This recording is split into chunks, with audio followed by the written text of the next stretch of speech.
All right, welcome everybody to the Story of Plastic panel discussion. We have a great panel today, and I'll introduce they'll introduce themselves a little bit later. But first, I just want to go over some technical, logistical things so everybody's on the same page. We're doing this through Zoom, and I want to make it clear that we can't see or hear you as the attendees. You can see and hear all of us, but we can't see and hear you. So no worries if you're in your pajamas or something like that. And then if you have any questions throughout the webinar, and this is mainly a question and answer panel discussion that we're doing, if you want to go ahead and put it in the Q&A button. So if you tap your screen or move your mouse or click, you should have 3 buttons. So you'll have a Q&A button. So if you have any questions, please put it in there. That's the easiest way for us to see it and make sure that we get to it. And then there's also a chat function. You can chat with us if you're having any technical issues, or we'll be putting different resources and links in that chat function for you guys to be able to see and follow up and learn more, because there's so much to learn with this topic.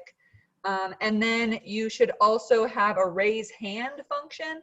And what that is kind of like what that'll mainly be used for, maybe for now, is if any of the panelists or myself is like, hey, does anybody know if this thing happens? And you might be like, me, I do. And that's our way to like know that you're like agreeing with us. But that's pretty much it. So I just want to welcome you guys to this really important discussion. And we want to give you guys a good overview of what this documentary, some of the big takeaways that we had, as well as answer all your questions you have as much as we can, because there's just so much to know. But I'll introduce myself real quick, and then I'll have all of the panelists introduce themselves. So my name is Paige Witek. I'm the education coordinator with the Missouri River Bird Observatory. This is a topic that I'm very personally passionate about. And obviously I love birds, and working to reduce plastic pollution is very important to me, for not only the birds, but in everything, which I'm sure you're aware if you've watched the documentary. It affects everything. So yeah, so that's me. And then next I'll have Dana Ripper introduce herself. Hi, everybody. I'm really, really glad that we had such a big turnout with folks watching the movie. And then I can't tell right now how many people are on this panel discussion tonight, but thank you for coming. Dana Ripper, I'm the co-founder and co-director of the Missouri River Bird Observatory. And I think that we're all going to talk a little bit more about how the plastic issue affects us and our in our specific sort of sub-disciplines within the conservation field. I'm, like Paige, very concerned about the effects of plastic pollution on birds and other wildlife. But between this movie and some other information that I've been researching over the past couple of years, it has become very clear that this is an enormous systemic problem that has an enormous amount of bad effects on both people and the environment and our resources and climate. And so I think it's really important that we have this conversation and that we keep having it. I would also really like to thank Steve and Krystal and Mary. So they're my friends and colleagues. We work together. I'm super honored that they joined this panel, and they all actually in their various jobs deal with the end result of plastic pollution more than I do in my job. So I'm looking forward to hearing from them. Excellent, thanks Dana. So now I will have Steve introduce himself, as he is the next one that I can see on my screen. So go ahead, Steve. Perfect. Yeah, well, my name is Steve Schnarr, and I'm the director of Missouri River Relief. And our mission really is to connect people to the Missouri River through direct experiences. And one of the main ways we do that is through river cleanups. So you know, myself and the volunteers and staff that work with the Missouri River Relief, we really kind of get a direct window into what is, for most people, an invisible impact of plastic pollution on the river system. And it's, you know, it's a pretty astonishing view to get out there along the Missouri River, where we have this really giant watershed, all these rivers and streams coming from cities and rural areas. And every time there's high water, you know, they just push all of the floating trash downstream, and it gets deposited along the river. So we just, it's almost like, you know, picking up trash along the Missouri River is a lot like picking up trash on the side of a road where you live, because it's exactly the same stuff. And, you know, it's kind of a direct conduit from, you know, your backyard or the street in front of my house. Whenever it rains, anything that floats ends up in the Missouri River. And, you know, we've seen some of the direct impacts on wildlife, unfortunately, you know, through injured animals that we find when we're doing river cleanups, not to mention just damaged habitat.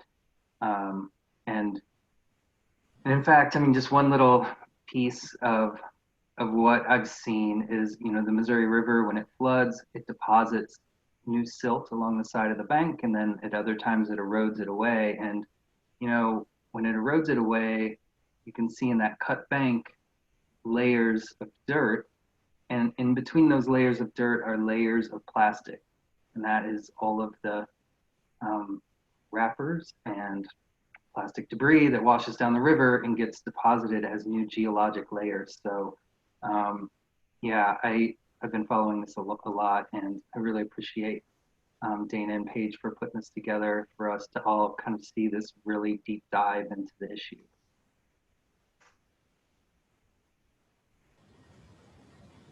Excellent. Thanks, Steve. So I think for some reason, I think it's only showing me and not each of our speakers.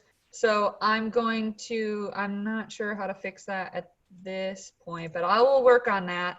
And eventually you will get to see all of the panelists, I promise. Paige, I'll give it a shot from my end, because sometimes when I turn over hosting, it doesn't turn over everything. Well, oh, and someone just says they saw Steve right at the end. So I think what I did is if I click on mine, like whoever's speaking, I think they can all see stuff. Okay, good. So I think I figured it out for now. Okay. But thank you for bringing that up, because we are unaware of that. We can't really see what you're seeing. We just see what we're seeing. So thank you for that. And thank you, Steve, for introducing yourself and sharing those things. So next, I'm going to have Mary introduce herself. Thanks, Paige.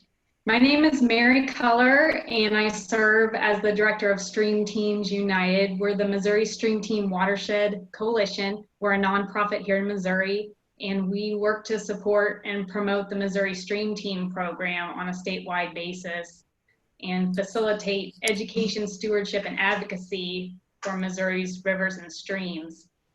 My background is as a fisheries biologist. I worked for a number of years doing research on lakes, rivers, streams, and then management of public fishery resources.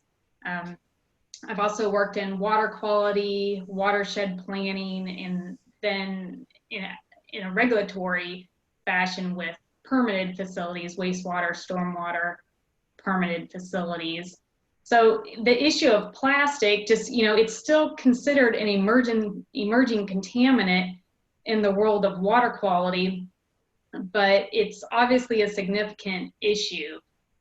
Yes, it's found in water. You know, it's found in the deep sediments of the ocean and alpine lakes. So it's become a very significant pollutant, and not just in water itself, but moving up the food chain. Worms, mussels, fish. So it's definitely become a big issue, just really in you know, the recent decade, as far as from a freshwater biology perspective. And so our organization with Stream Teams United, we work to try to promote a culture of river conservation in Missouri and do what we can to give citizens the tools to be advocates for clean water. So I appreciate the Missouri River Bird Observatory for inviting me to this panel and looking forward to the discussion. Awesome. Thank you so much, Mary. Yeah, so that's Mary. And so now I'll have Krystal introduce herself. Hi, I'm Krystal Anton. I'm the Zero Waste Coordinator at Johnson County Community College. I was going to say, if anyone feels guilty that they aren't doing all the right things with plastics, it is literally my job to not throw things away, and I am having a very difficult time. But we do have a 70% rate of, I can't even think of the word, my lights just went off, so it bothered me. 70% rate of remediation, so we don't throw away 70% of the trash that we make anymore. When I started here, it was about 45%, so we're working on it. And we also have a bird study going on, and I have dealt with some wildlife and plastic issues as well. Excellent. Thanks, Krystal. Awesome. So I think now that we've got everybody introduced, you guys have a better idea of the types of questions that we might be able to answer. And we'll try best to answer even the questions that we may not necessarily be experts on, but as people who've really looked into this issue, we'll try our best to answer all questions. So next, I'm going to turn it over to Dana, who's going to give you guys a quick review of the movie and its main messages, just to make sure that we're all on the same page. All right, so go ahead, Dana. Thank you, Paige, and let me know if I'm not seen, not heard, or have any technical difficulties, because while I'm running the slideshow, it's very difficult for me to see anything on Zoom. So just a brief overview of what we're going to do. I'm about to do, as Paige just said, just a quick recap of the movie. Some folks may have not yet had a chance to see it. I was still trying to get people links this afternoon. And then we, the panelists, will discuss the questions and comments that came in electronically to us prior to 5:30 today. And then we will take live questions via Q&A, and we'll end with a few suggestions, sort of a call to action, and share some resources. And that'll just be, our ending this tonight will be the beginning of the discussion, I hope, with all of you. So I think the movie did, it wasn't a very uplifting thing to watch, of course, but I thought it was an excellent deep dive into the issue. They gave background about the basically plastics and where they come from and how old the industry is. And I thought one of the things that was striking to me was how old the messaging and how really manipulative the messaging and the advertising were for these products that are now, that we're like drowning in at this point. So it talked a lot about the full life cycle. So the Story of Plastics tagline is, "We know the end of the story," and that's just the beginning. So we're all dealing with the end of the line. Krystal, Steve, Mary, Paige, and I, we deal with what's out in the environment, and then we do sort of look into the effects of whether it's a landfill, an incinerator, and then recycling. We do these things professionally and personally, right? But the thing that's like kind of hidden from the consumer in a lot of ways, and the movie pointed out that that's pretty intentional, is the whole life cycle and how damaging the entire life cycle of plastic can really be.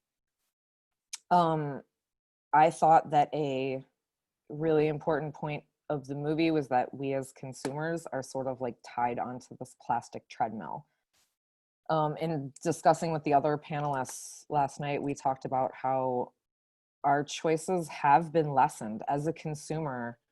In a lot of cases, your choices are to either not buy whatever product it is that you need or sometimes really want, or your choices are having that thing be in some kind of plastic packaging. And I can remember even 10 years ago, that wasn't necessarily the case. There was a lot more glass and aluminum going around than there is now. So this has, as we all saw with the movie, The Story of Plastics, this has basically been by design, particularly recently. So we are now packaging things that weren't necessarily packaged or packaged differently before in more recyclable materials. A lot of this has had to do with the natural gas boom. It was heartening that, to me as a conservationist, that the fossil fuel industry is worried that we're going to switch to renewable energy. But their solution to losing profit in that sector is just as damaging, if not more so, in terms of ramping up plastic production, as we saw. It was also very notable where this stuff is going, and the communities around the world that are dealing with the issue, not just the end issue as shown here. I believe this picture is Indonesia, but also our frontline communities here in the United States that are dealing with the extraction and the production facilities. So this is sort of the concept that folks that are concerned about this issue are moving towards, and that's extended producer responsibility. So we saw through the movie that essentially this is like an unfunded mandate for taxpayers and their municipalities to deal with this waste problem when our choices are becoming more limited. That is not to undermine the concept of personal responsibility in product choice. All of that is incredibly important, and I think we'll all speak to that throughout the different questions that we've taken in. But this is a bigger problem than we can solve as individuals. And so, as Krystal said, if you're feeling guilty about this or that, some of it is beyond your control, but it's not beyond the control of policy. So this very sort of iconic imagery here, we need to turn off the tap. We can't keep bailing out the bathtub with a spoon. We need to turn off the tap before we try and keep bailing out the bathtub. And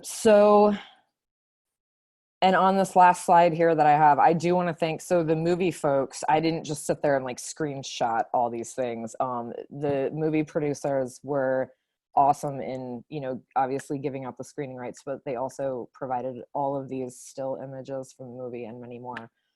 So this is sort of the ideal. This is a circular economy, and where we all hope as conservationists to go with this, and to sort of build this new circular economy so that there is a lot less waste and a lot less plastic ending up in the stomachs of seabirds and of whales and of turtles, and that all the things that are damaging to people and to the environment along the way are reduced enormously, if not stopped. So hopefully that's similar. That's similar to what most people got out of the movie, that I didn't just make that up. I'm gonna stop screen sharing right now so I can see my fellow panelists. Yes, Okay. hello, all right. So yeah, so hopefully that helped. If you didn't have time to watch the documentary before the panel discussion, hopefully that gave you more information about what was covered. I think it did. I think great job. And then I believe before we really get started with answering questions, our panelists would like to go over some more things about plastic effects. Oh, wait, before that. So, sorry. So Krystal is going to give a brief description of how zero waste and circular economy is somewhat problematic, is all I'll say, and I'll let Krystal explain that. There we go. So there's been sort of one path to zero waste, which included incineration. And we are starting to move away from that as our zero waste goal. And zero waste is generally defined as 90% diversion, 90 to 100% diversion rate of your waste. And that can include incineration. it's difficult to obtain. I mean, there are places that are doing it, but the college here has a zero waste to landfill goal by 2025. We are not going to make it. And we were going to incinerate stuff in order to make that goal, and we have changed our minds about that. So it makes it even more difficult because there are so many things that have no way of being recycled or reused with the way packaging and products are made right now.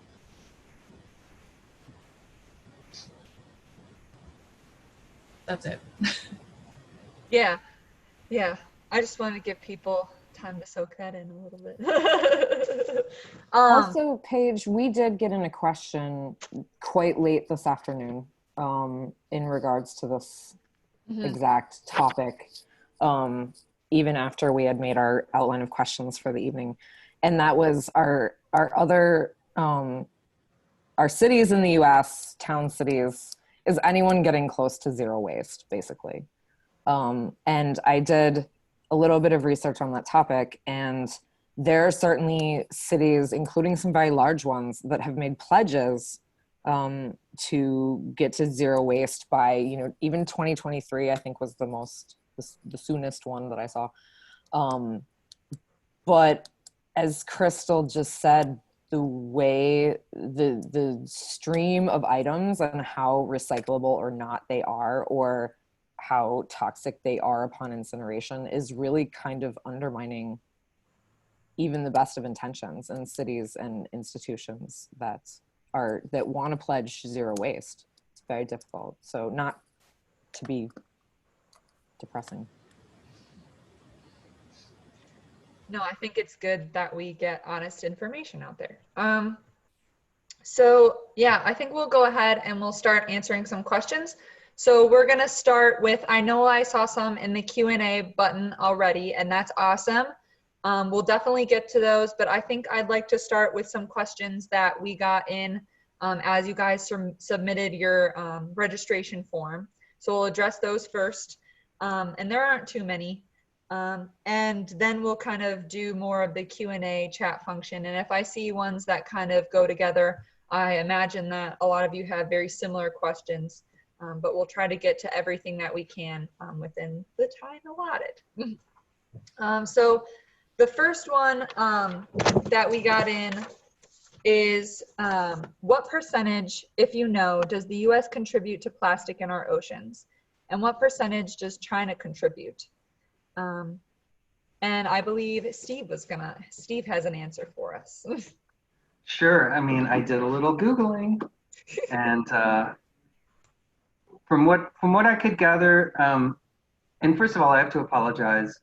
Pretty much every time I do a webinar in my office, they mow outside, and so they're mowing out there, which is great, but probably get a little noisy. I mean, first of all, a little background.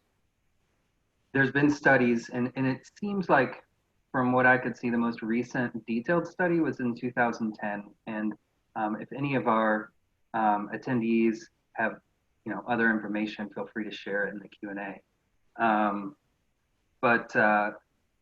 Just studying like all of the plastic in the ocean, for example, it seems about 20% of that is coming from like ocean-based sources. In other words, from fishing vessels or cruise ships or whatever, boats actually in the ocean. The additional 80% that's found in the ocean is land-based. So, it's coming out of coastal cities, estuaries, and rivers especially, right? And the rivers are that conduit right into the continent. From the study that was published in the journal Science, in that 2010 study, over half of the plastic entering our oceans comes from basically 5 countries: China, Indonesia, the Philippines, Thailand, and Vietnam. North America, the continent of North America, according to this study, only represents about 1% of the plastic entering our ocean. And you can, there's a lot going on there, and there's a lot to untangle.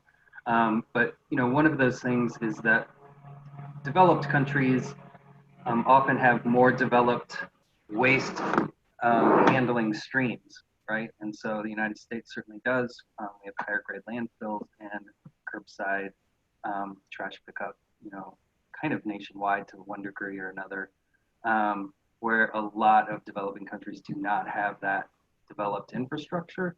Then there's this other thing, which the movie certainly gets into, which is, essentially we send about 30% of our plastic to be recycled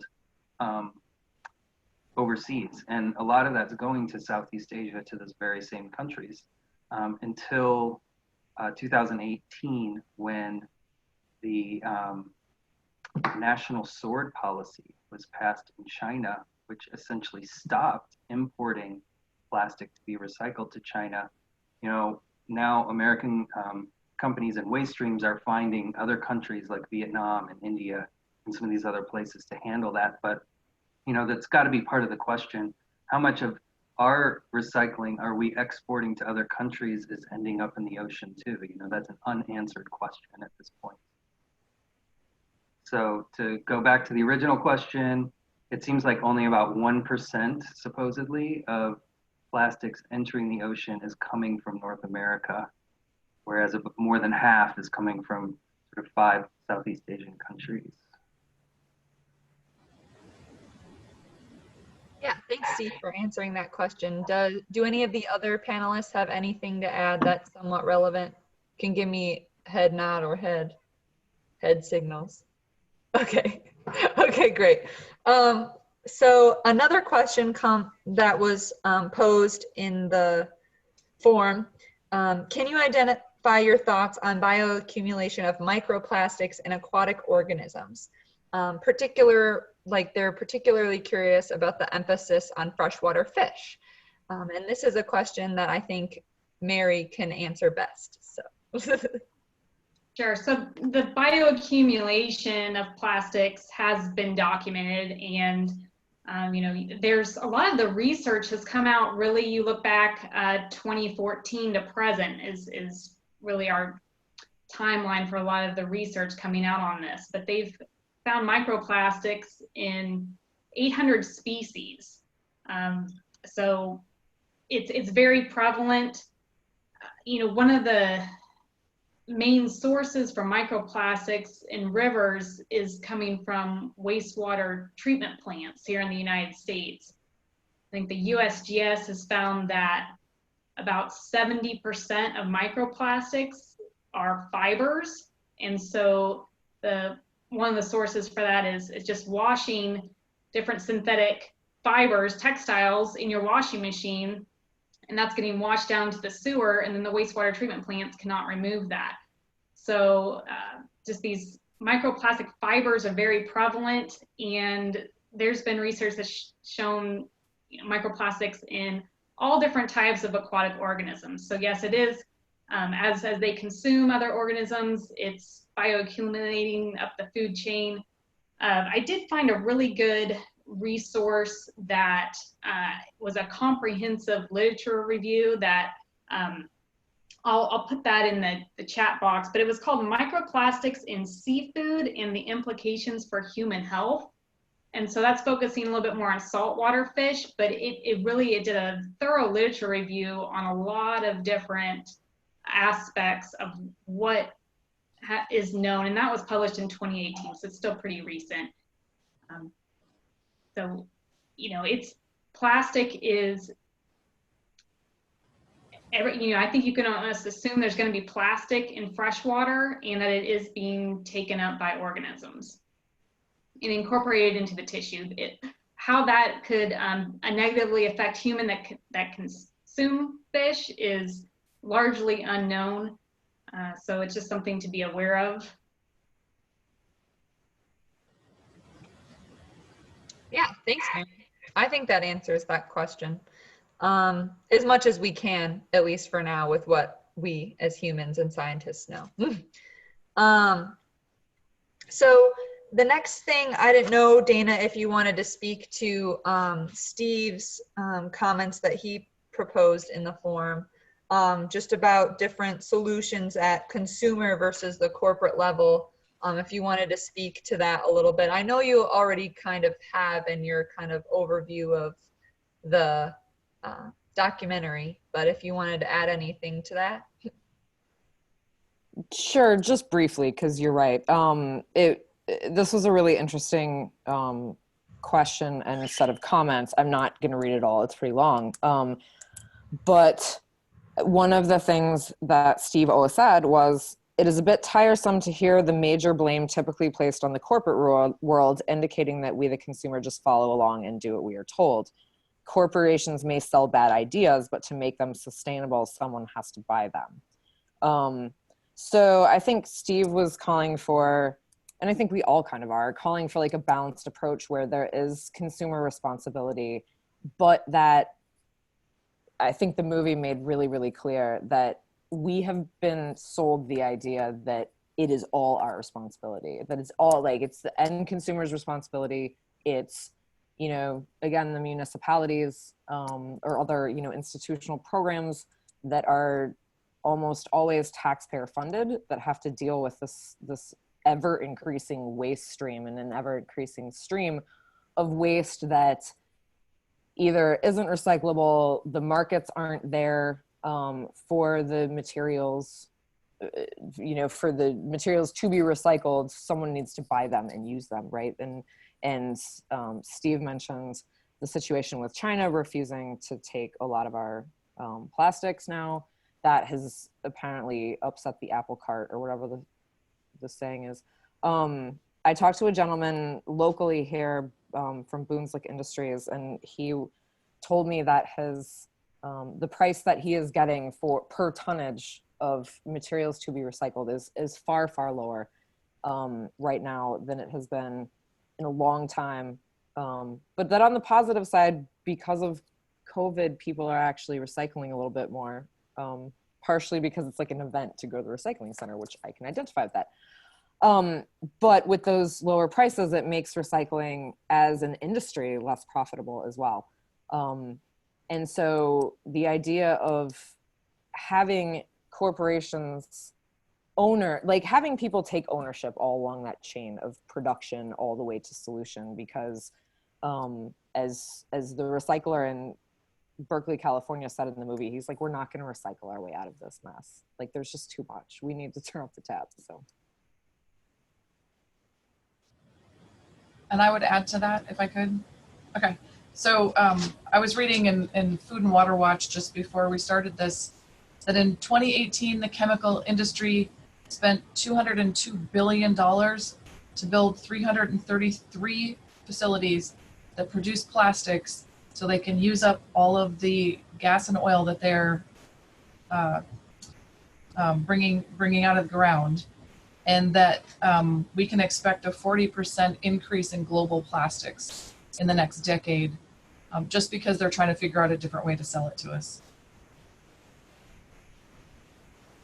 Yeah, thank you for commenting on that, Dana, and mentioning that, Krystal, for sure.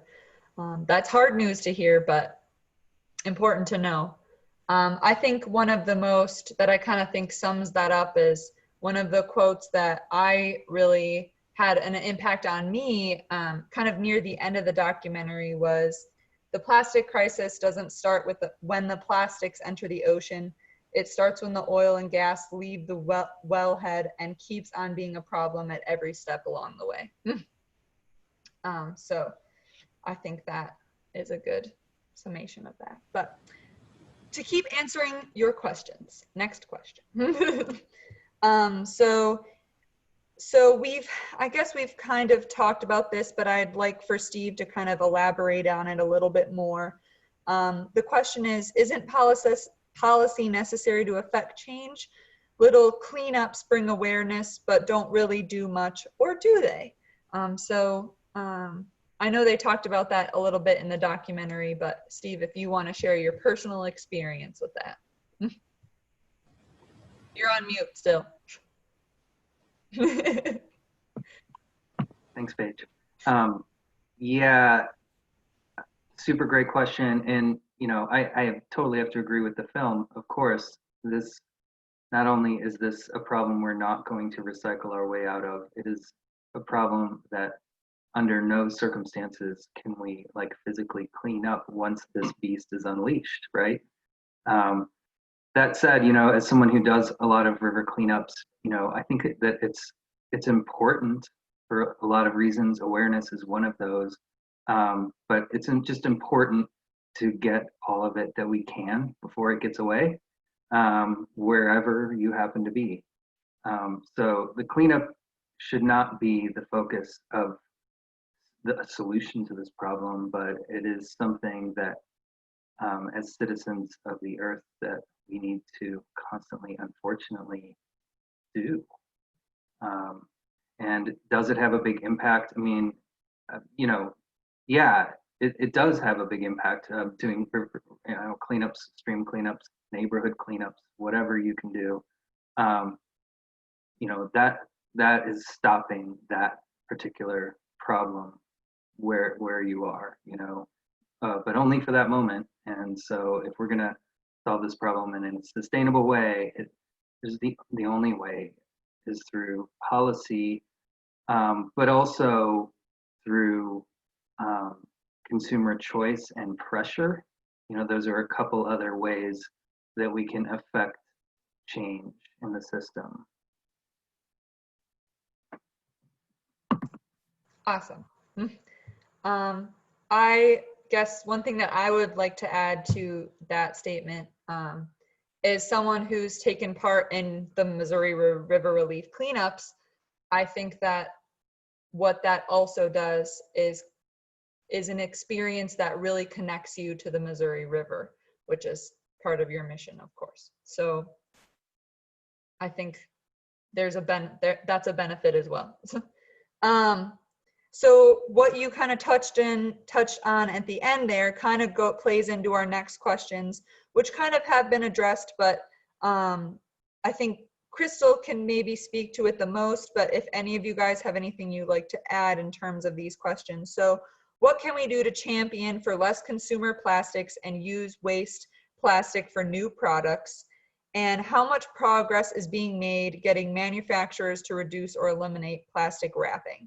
So those two are kind of related. So like, what can we do and how much progress is being made to kind of move towards reducing these plastic packaging, essentially?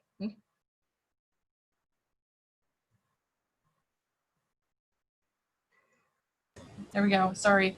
You know, the college tried to do like with Staples, where they shipped everything in these reusable containers, and then Staples got sold and that got eliminated. It's just very difficult to get less packaging on your products. And myself, I mean, as we were talking about last night, I'm the biggest complainer, right? So one of the things we were able to get accomplished with Dell computers is they send, we buy hundreds of computers every year at the college, and everyone comes in its own box, and that box was covered in plastic to make it nice and shiny and pretty, but it is not recyclable in my market. And so I end up with hundreds of boxes with plastic on them that I can't recycle, that are filled with things that are recyclable. So we have to open every single box and tear the guts out of it and recycle what's inside and then throw the box away. And I wrote to corporate and they actually responded and we had a really good conversation. And within a year, all of our Dell computers now come in a plain brown box with their logo on it and everything is recyclable. So it was an interesting exercise, but sometimes just bringing it up or complaining actually helps. And I write, every time we have something that isn't recyclable, I write the manufacturer and ask them if they have a take back program. I already know they don't, but I need to ask, and we all need to ask, because if we all start pressing the issue, they're gonna have to do something about it. Did I answer that? Did I miss part of it? I think you answered it and gave a really nice success story, which I think was what this conversation needed. What do you mean? There's So just to add to that, there's a lot of organizations out there. You know, Greenpeace is one. There's a big petition that included actually even like physical protesters outside Target's corporate offices going back several months, like pre-COVID. But there is an organized effort to put pressure on corporations to get them to change their ways. Krystal's story is amazing and awesome because it made me realize the power of even like a single institution. Now Johnson County Community College is really big. What did you tell us? 21,000 students, right? You said that last night. Yeah. So I mean, but that's not millions of people. So that was a success story that came from a person representing some thousands and corporate money, but that's a pretty good turnaround on their part, you know?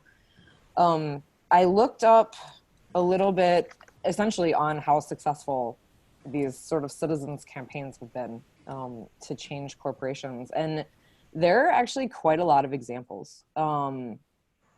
So I'm certainly not going to go through them all, but you know, United Airlines has banned plastic straws and cocktail picks, the little picks on their flight.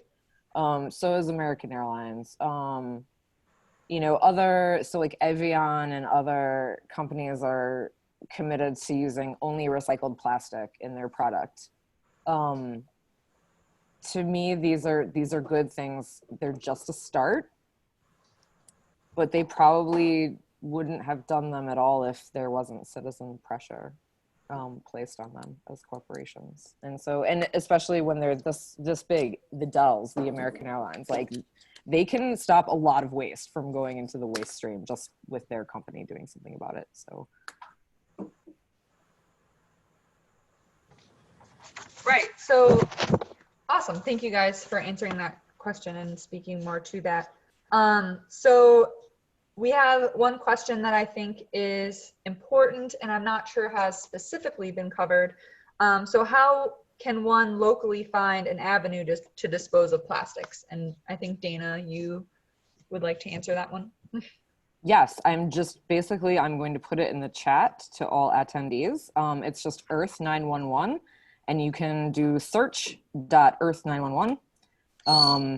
And I tested it by putting in the zip codes of both my home and our office, and their results were quite accurate. And we're pretty rural, and you know, I was shocked. I thought they did a really good job. So local recycling opportunities, it will tell you where and what materials they take. So I'm gonna throw that in the chat.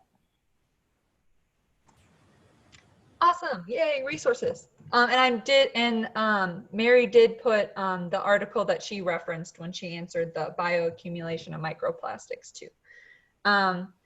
And also someone in the comments just mentions that there's also an article that was run through the Columbia Daily Tribune about plastic rain, titled "Plastic Rain is Now Falling Across the United States." So this is obviously a topic that not just us were talking about. This is something that people all over are experiencing and talking about. So, so I think another interesting question that I think Krystal can answer best that came in, which is, why is the plastic film material used in plastic bags so hard to recycle?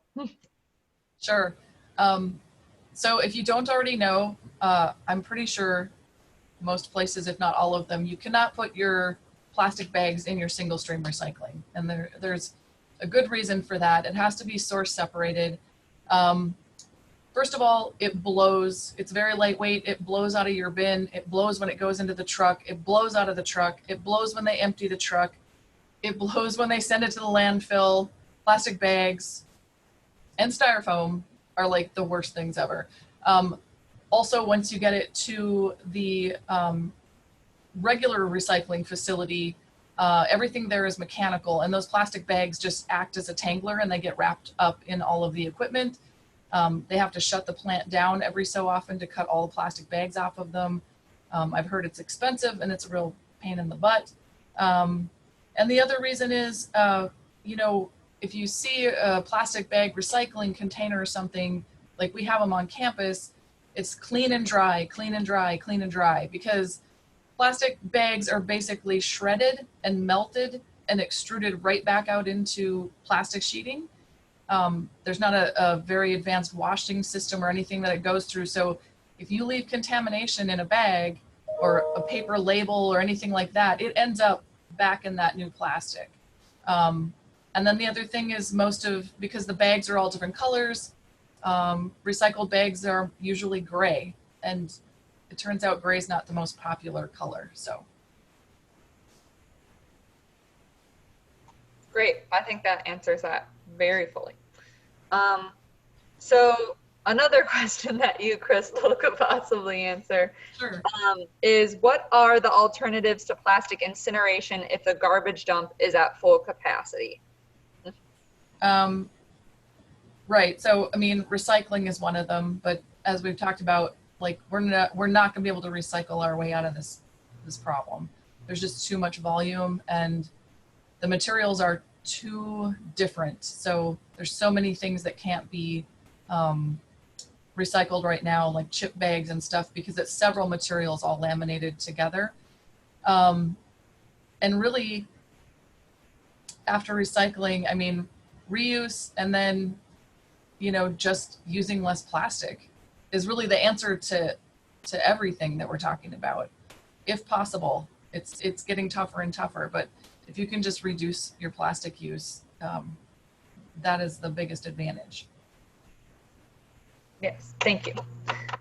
So those were all the questions that we had that came in beforehand. And I apologize. Thank you guys all for your patience. For people who put in comments and questions in the Q&A box, we will now attend to those. So a question that came in at the very beginning that I don't think we answered yet. So what are the organizations helping with the plastic pollution prevention? Any bills / acts in consideration? What next action items, tweets, emails, writing campaigns, anything that we can answer? And I know we're going to cover that at the end before we leave, but does anybody want to speak to that now, or should we wait? I guess part of that question we may not answer later. We can also just do that now. Do the resources and just sort of the end. Like I can throw up that slide because that's a really important question, is like, what is going on? And you all can, I'm certain you, everyone on this panel has suggestions of like organizations and what they're doing that you all would know that I might not know.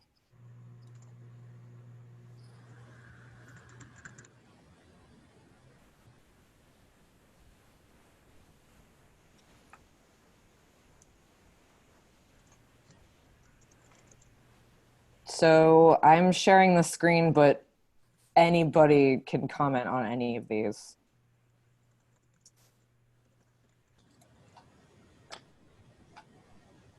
So if you're in Missouri, keep an eye on what goes on in our state legislature. So here in the state of Missouri, we already have a statewide ban on bans for plastic bags. So the state legislature ruled in 2015 that no municipalities, townships, subdivisions, et cetera, can make their own either disincentivization tax or straight up ban of plastic bags.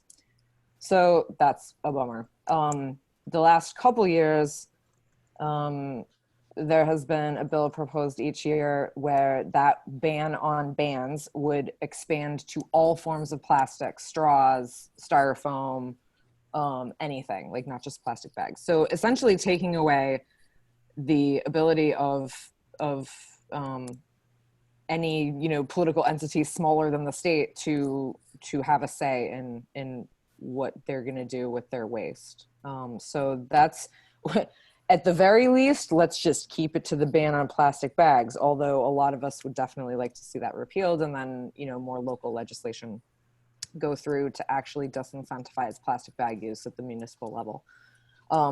I'm sure a lot of folks on this call are aware that I'm not sure what the number is, but quite a few US states and many countries around the world, some of them were surprising to me when I found out about them, and some of them were in the movie, they have managed to roll out bans on plastic bags. That's gotten very complicated during the coronavirus pandemic, because I don't know if we want to get into that, but there's a narrative that it's much safer to use single-use plastic bags and throw everything away. So at the federal level, there's two different pieces of legislation that my understanding from organizations that work more at the federal level, these are probably not that likely this year, but they have been proposed. There is discussion about them. So at the very least, we know that our representatives and senators in Washington, D.C. are at least aware of these issues. So one is the Break Free from Plastic, I believe it's Break Free from Plastic Pollution is its whole title, Act, and the Fracking Ban Act. So the latter of which, of course, is trying to address the problem at its source and the other problems that go with hydraulic fracking. So, so I think on a couple of these last two, I'd love to hear from the other panelists about how to work. Just, you know, Krystal gave the example with Dell, and there's probably other examples as well. So what do you all think about this?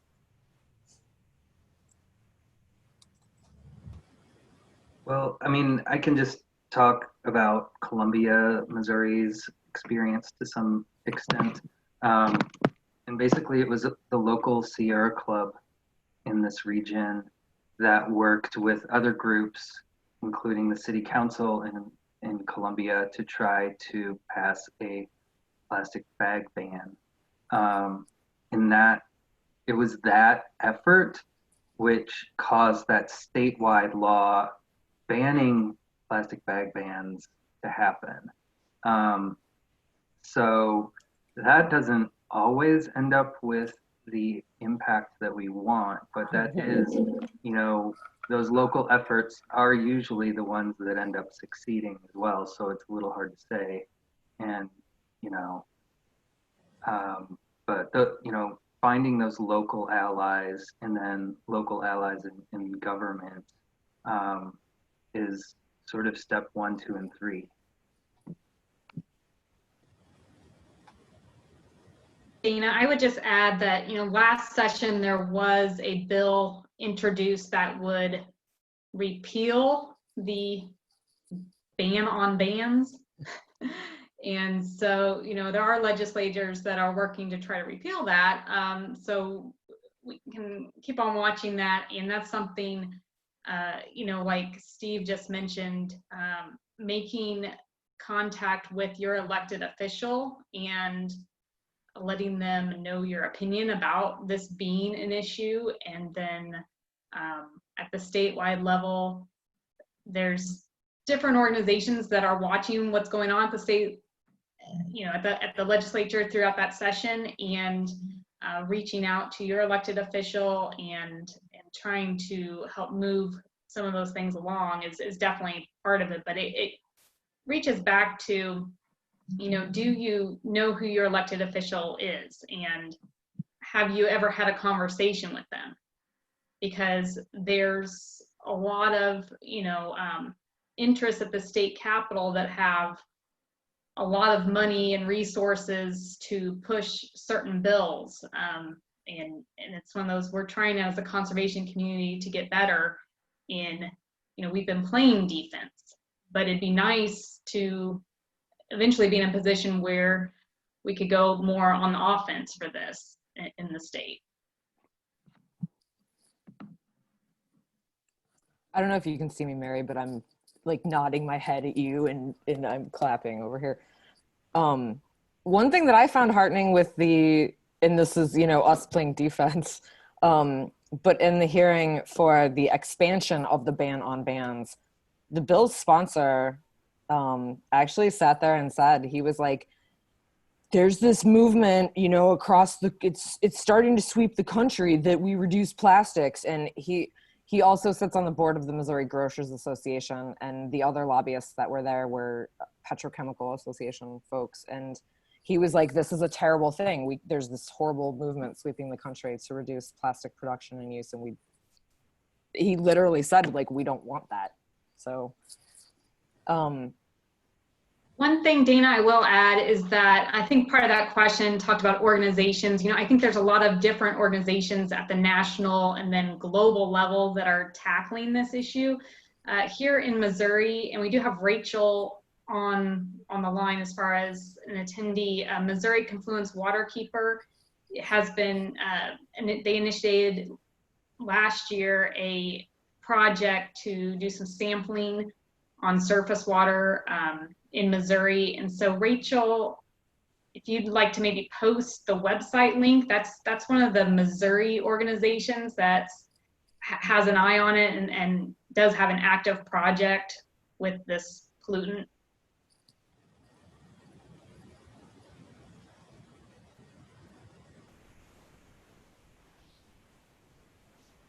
Yeah. Yeah, Rachel, if you feel like you can do that. Or I think you can only send it to us, but we'll share it with everyone once she sends it. Yep, exactly.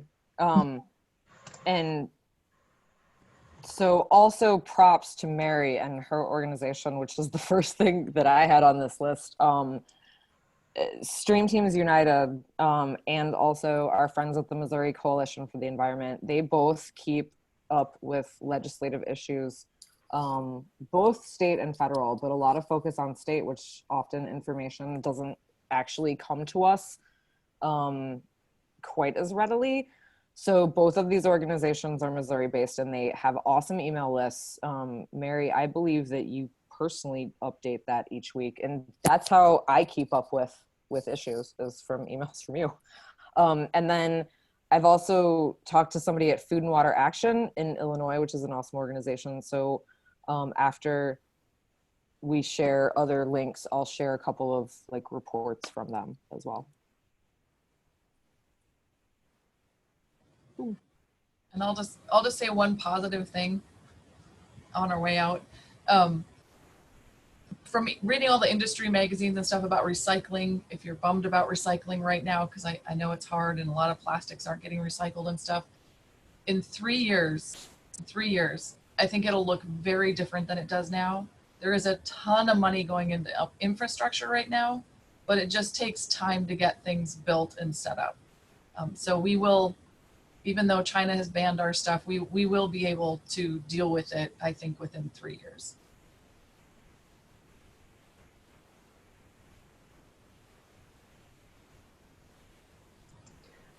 I'm not sure. So we're at 6:30. Were we aiming for an hour? I just want to respect everyone's time. I know there's a lot of questions, but I didn't know what the goal was. I'm certainly willing to stay on. Yeah, we can go if till there's everyone questions. Okay, yeah, awesome. Okay. I think a lot of the questions have been addressed in some form or another.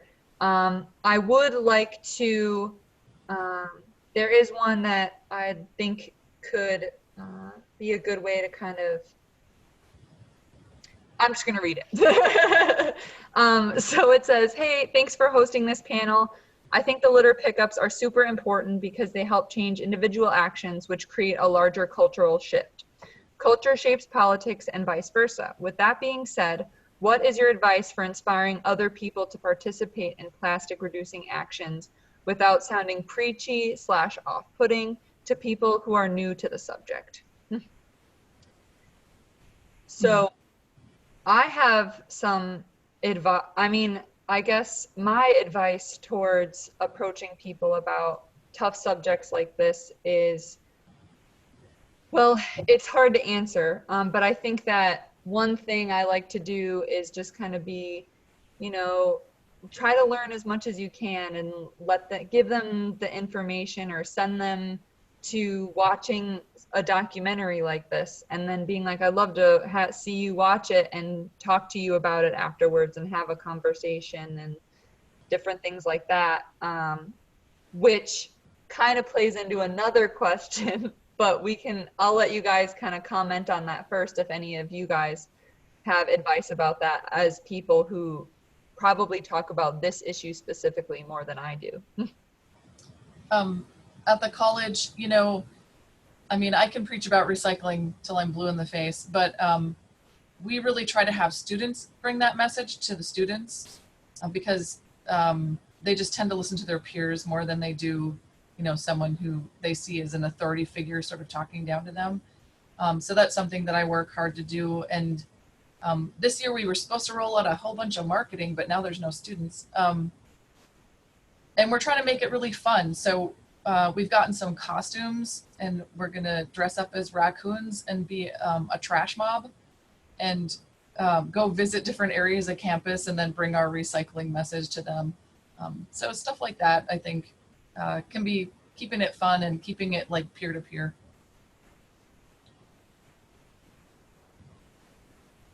I mean, one thing that I would add, and I'm almost speaking to myself more than anyone else, because I don't think that I do a good enough job at this.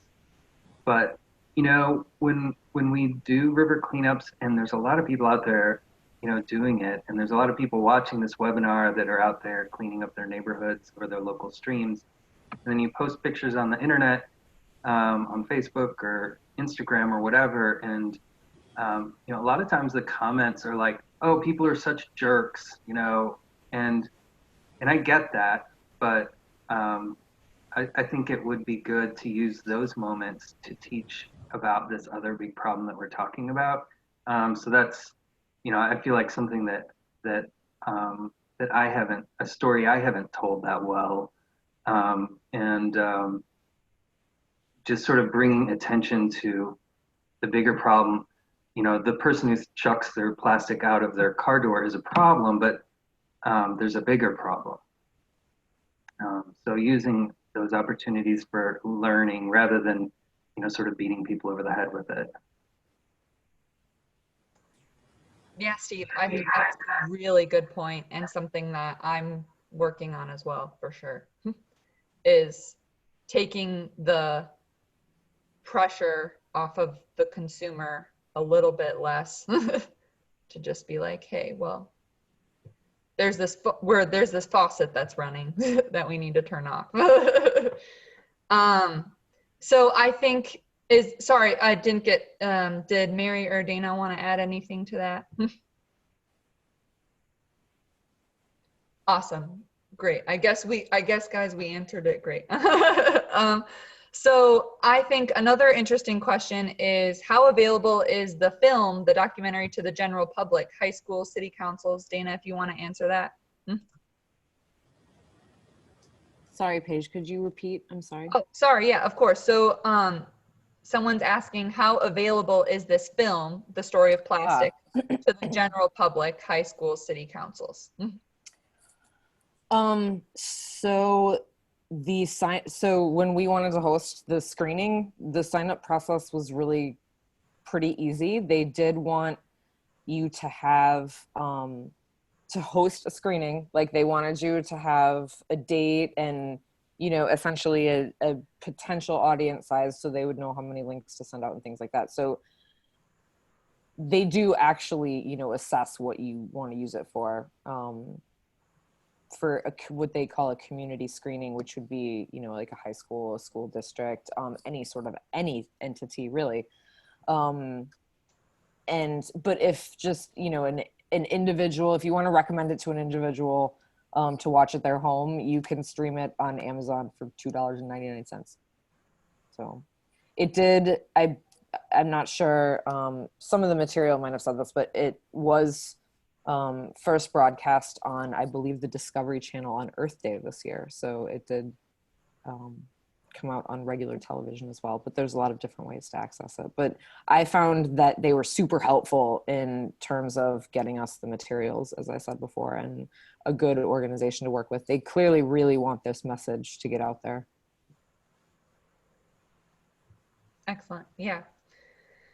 Great. So there are a few questions kind of asking in relation to COVID-19 and the pandemic, and how it might be impacting some of these movements to reduce plastic packaging and bans on plastic and different things like that, particularly in reference to plastic bags.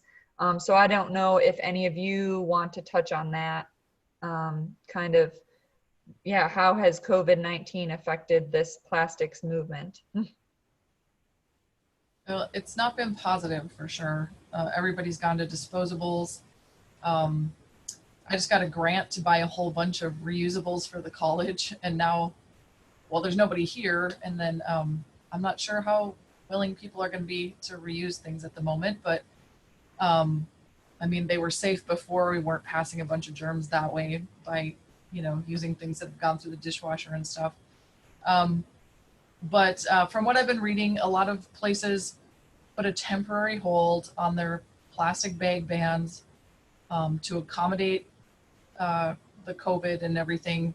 But you know, the rate of surface transmission, I don't know. They say it's very, very low, that it's air, you know, you get it through the air and stuff. So I know for us here, we handle all the recyclables, a lot of it by hand, because we have to sort it because it's contaminated and stuff. So, I mean, we wear masks and gloves, but we've all stayed healthy, you know, through all of this stuff. So I'm hoping that people will sort of, you know, decide that maybe that's not the place where we need to put our emphasis, and we can all bring our grocery bags back to the grocery store and stuff like that. Excellent, yeah. So I think the most robust study that came out on the topic of surface transfer of COVID did show that it stays on certain plastics longer than any other material. Now, that's not to say that if I were working a grocery store checkout, I would not want to be touching, you know, a customer's bags that they brought from home than that they had just been touching. So like, I definitely empathize with the concern, but I think that, or I've read that and heard from other organizations that the plastics industry basically hijacked this narrative, and it was like, sweet, we're going to use this COVID situation in order to like make sure that everybody uses more single-use plastics because it's safer. And that is not a correct thing to do either. So, but I've also heard from folks that work on this, basically work on, you know, advocacy regarding single-use plastics all the time, is that it's more of like a pause, like this, the virus has paused the movement towards more sustainability, and hopefully that's the case. Yes, hopefully just a pause. So we heard from Rachel with the Missouri Confluence Waterkeeper. So I really want to read what she wrote here in our Q&A box. So, and it answers some of the questions we've been asking, which is, there's a coalition of organizations working on in-stream trash trap pilot project in St. Louis, then rolling out statewide. And this includes Missouri Confluence Waterkeeper and Stream Teams, River Relief, Open Space Council, and other organizations. And they're saying that they're also testing for microplastics across the state and mapping them to try to stop the plastic pollution at its source. Hopefully we can use the data to repeal ban on bag bans, influence consumer choice, and have a greater impact on plastic pollution prevention. And she also provided their website, which I will then put in the chat box for you all to learn more about the work that they're doing, which sounds super awesome and very important. And somewhat related to that, someone who has a question for Mary. So are there any studies, sorry, I just lost it because something happened. Yeah, any studies about microplastics in macroinvertebrates? Yeah, sorry, it disappeared because I was typing the answer to him. But yes, yeah, no, there are, and that's why I just sent back a link of, there's a lot of studies that are showing that the microplastics are showing up in macroinvertebrates. One particularly showed that it's affecting zooplankton and how they're able to feed on algae. So, you know, I think there's no doubt that microplastics are in fact affecting, all aquatic life from zooplankton on up, and it's been well documented. A lot of it's still, recent research, and a lot of new research is still coming out. But from what I've seen, the microplastics are prevalent, and you can expect to find.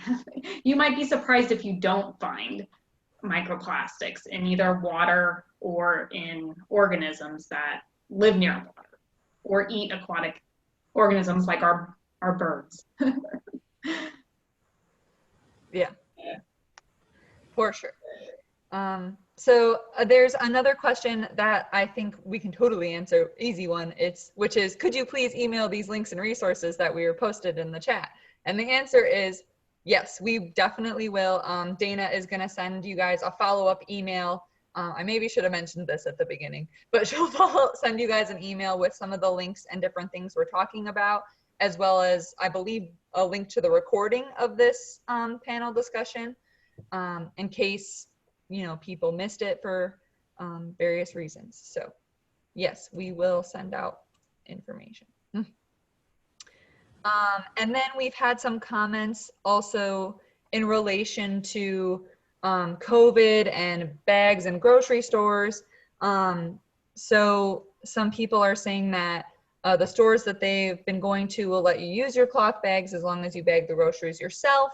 I've had that experience, and then I've also had not that experience. Also, when you check out at grocery stores, you can just not have your groceries bagged. You can take it out to your car and bag there with your own reusable bags.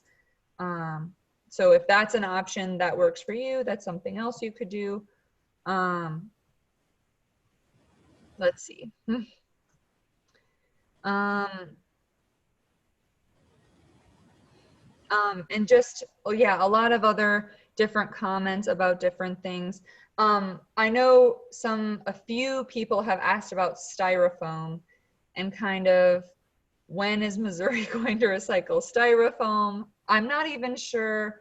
And styrofoam, how can we stop the stream? As far as I'm aware, styrofoam is not recyclable. Depends on your market. We used to have about 3 places that took it around Kansas City area. Now we have 1. But it's difficult. When I started here 5 years ago, we were collecting styrofoam, and you have to drive it into the location to recycle it. So an entire box truck full is 80 pounds. And I have to store an entire box truck full of styrofoam somewhere before we take it. And we just decided it wasn't worth the effort at some point. It also has to be incredibly clean. So they would reject a portion of our styrofoam because, again, they're just grinding it up and melting it and extruding it again. So whatever is on it ends up back in the product. Yeah, styrofoam's just like my worst nemesis as far as recycling and trying to deal with stuff. But again, with Dell, they weren't putting styrofoam in those boxes, but we told them, and we tell other manufacturers, like, you need to stop, use the molded fiber, switch to molded fiber. And we have been getting a lot more of that lately than styrofoam. So. Well, that's good. I didn't know if Steve wanted to add anything about styrofoam, because I know that they counter it a lot. Yeah, I mean, I guess that's all I can say, is that, well, for one thing, I've been collecting photographs of QT cups like all over the world. That's truly annoying, but yeah, styrofoam, man, it is certainly one of the top things we find on the Missouri River. And as we all know, it readily breaks down into little balls. And every time there's a high water event, there will be a line of those little balls at the high water mark. It's a real nightmare. And yeah, we've never found someone to recycle that stuff. But Yeah. So we have a comment that I think I'd like to share with everyone. So it just says, from Lynn, if you are not familiar with the Product Stewardship Institute, you might want to talk with the CEO, Scott Castle. that international nonprofit has been promoting producer responsibility for their products. So that sounds really great. I am not familiar with that institute. I don't know if any of the rest of the panelists are. And I think that also brings up what I'm loving seeing, which is the, people asking, like, how do we get a movement started to put pressure on the manufacturer of plastic to change their ways? And, all of you are kind of all saying, we can't recycle our way out of this, we need to stop it at the source. And so it's good to see that you guys are ready, and we will let you know when we know about more actions. But I think as far as getting a movement started, I think this is the first step, which is informing ourselves about the issue. Does anybody else have anything to comment in terms of that? No? Mute myself. Paige, I would just add, that's where you have, the list of people that have watched the movie and the people that have taken the time to join the panel. And that's where when we get into the legislative session, or when there is a time to act, we know now you had almost 200 people watch the movie. We have almost 200 people, probably mostly Missourians, that are informed and perhaps would take a next step to reach out to their elected officials or take whatever that next step action can be. But I mean, it's obvious there's a big opportunity for a coordinated, larger approach that would, it's a diverse issue, so there would have to be a diverse solution as well. But there's definitely an opportunity in Missouri, and obviously globally. Right. Yeah. Diversity is the key. So another question we have, so I think we'll want to wrap up pretty soon. But so we may not get to all of the comments and questions in here. But I think one that we maybe haven't addressed, and I'm not super familiar with the terms of this question, but are you aware of good resources to address the hazards of using the hefty orange bags to burn plastics? I'm not familiar with the hefty orange bags to burn plastics part. So I guess my answer would be no, I'm not aware of any good resources, but I will definitely, we can look into that. Steve, Krystal, Mary, do you? I mean, the one thing I can say is burning plastic on your own is a terrible idea. Don't do it. Even if Hefty is telling you that it's biodegradable or something like that, like, don't go there. It's not good. Burning plastic in an industrial incinerator has its own problems, but at least they're doing that at extremely high temperature. If you're burning that in a wood stove or your backyard or something like that, you're just releasing dioxins and all kinds of nasty stuff into the world you live in, and all of your neighbors too. And so, yeah, don't do that. And I'll share an article about that. Awesome. Yeah, and we have a lot of people sharing some good resources too in this question box. I think as far as question goes, we've answered almost everything except for Teresa asks, and I'm not sure if we really answered this, but is there a reliable way to track where our recycling goes after it's collected? Meaning, is there a way to know if it's ending up as trash? And I think we kind of addressed that in terms of maybe talking to your local recycling facility and seeing and talking to the person who runs it and understanding more about that, kind of like what Dana did. So if you want to talk about that a little bit. Yeah, I would just say, so I contacted our local recycling, one of our local recycling facilities in Boonville, and that does a lot of rural collection, which is really nice. And I honestly just wanted to pick his brain in terms of the movie in this panel, and he ended up signing up to watch it and may in fact host a screening himself, which I'm super psyched about. But I guess the only thing I would say, and I'm not implying that like anybody on this call would do this, but just I guess approach them like nicely, and don't just be like, hey, like I totally heard that my recycling isn't going where I think, because chances are even if it is, it's not their fault. And I bet they'll give you a ton of answers if you just ask them like, hey, like what, who are you selling to? I've heard that, prices for materials aren't that great right now. Where does it go? I don't know. The gentleman that I spoke with seemed really, really happy to provide information. And we had a wonderful conversation. And it was extremely informative to me. If waste management is who you're working with, you won't get any information from them. But in the Kansas City region, we have the Mid-America Regional Council, and they have a solid waste division, and they do tons of that tracking and that kind of thing. So they generally have that stuff available to the public or at their solid waste meetings. And we work with what used to be a local company that got bought out. There's a huge consolidation of trash companies right now. So all the local ones are getting bought out by the larger corporate ones. It gets tougher then to get information and that kind of thing. We, in our contract, have said that they have to recycle our material, but we're paying a premium then to subsidize that for when it's not profitable for them. So, sometimes you get better results than others, but if you're just the general public, if you have a nice local place, it's great to talk to them, but it could be tougher if you live in Kansas City or one of the bigger metropolitan areas. Where it's a corporate endeavor more so than a smaller local.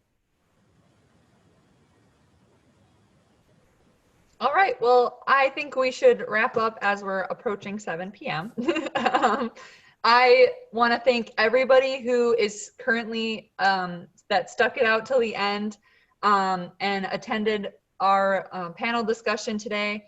I want to give a huge thanks to our panelists who took time out of their night to answer all of our questions about plastics. I know I learned a lot through this whole experience, and I am so happy that you guys did this with us. So, and I'm also very encouraged to see everybody that attended be so motivated to change this. So yeah, if any of you guys have any closing statements before we say goodbye to everybody. Just that if anybody has any questions, I know that some of the attendees know some of the panelists, via their organizations or whatever, but if you have a question and like you don't know who it should go to, or it needs to go to all of us to do our research, email me, dana.ripper@mrbo.org. And that was on all the emails, I believe, for questions, but feel free to ask any follow-up questions. All right. All right. Thank you, guys. Thanks, Thank everybody. you all. Have a good rest of your night, and we'll keep working. All right. Good night, everyone. Thank you.